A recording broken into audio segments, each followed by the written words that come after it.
Since 2015, I've enjoyed 8 annual group canoe trips to the North Woods, 5 trips to the boundary waters of Minnesota, and 3 to Canada. 2 of those to Quetico Provincial Park, and 1 to Woodland Caribou.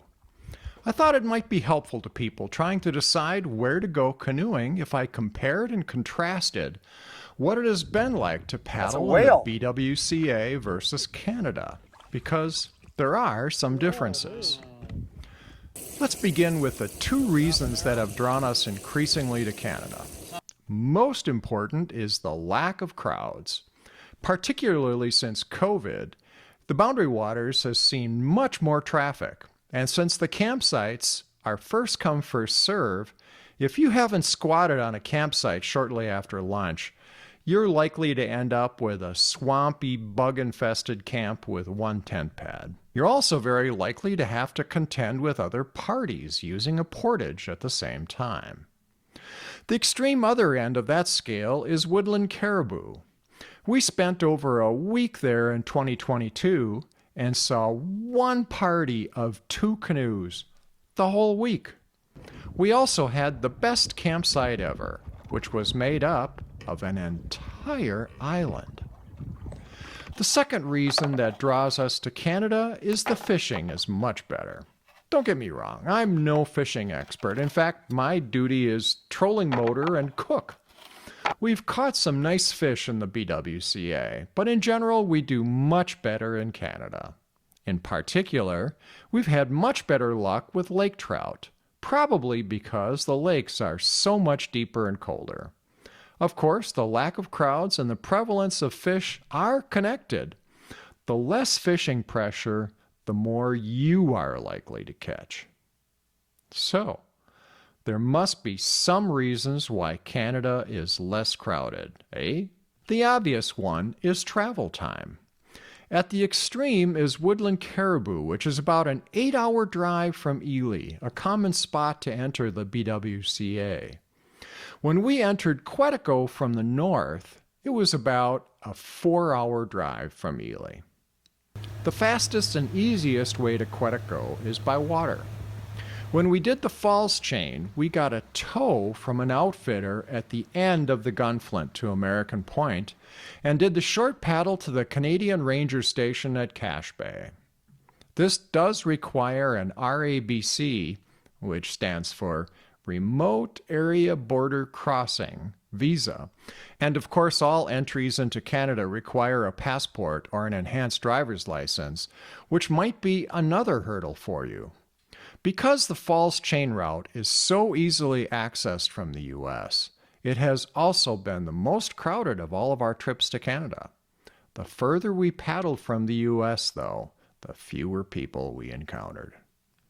In addition to travel time, the Canadian access points we've driven to have had some serious single-lane gravel forest roads for the last dozen or so miles. Or 20 kilometers, eh?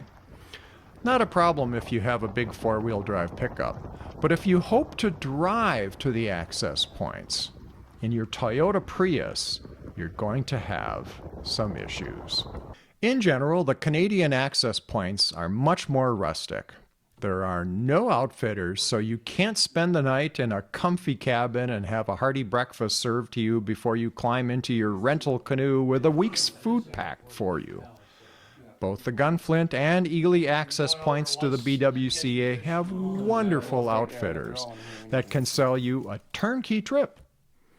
Let's finish up by going over the backcountry experience. One of the first things you'll notice is the Canadian parks are much more expensive. BWCA permits are $16 per adult regardless for how long you paddle, whereas Quetico permits are $21.50 Canadian per person per day. 2 people for a week in the BWCA is $22, whereas the same trip in Quetico would be $312 Canadian with all the fees included. What do you get for all that? Well, for starters, you get to poop in a cat hole, which by convention is marked by a stick. In contrast, in the Boundary Waters, you get a comfy plastic latrine. Not a big deal unless you have problems squatting.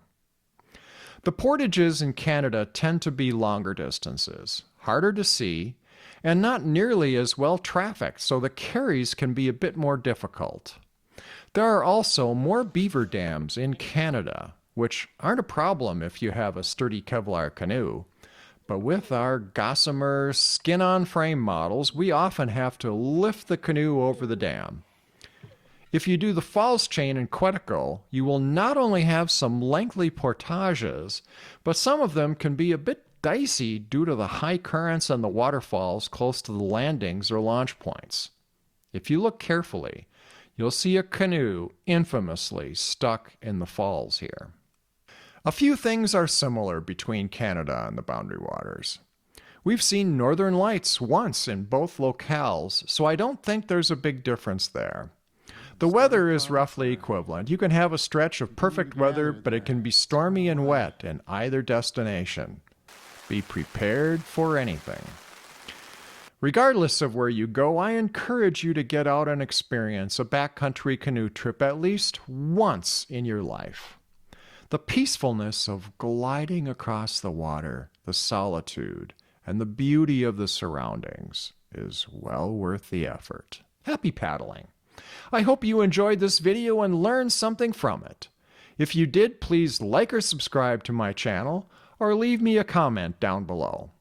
I particularly like to see comments from people who can either reinforce the points I made, or can point out something I left out or got wrong.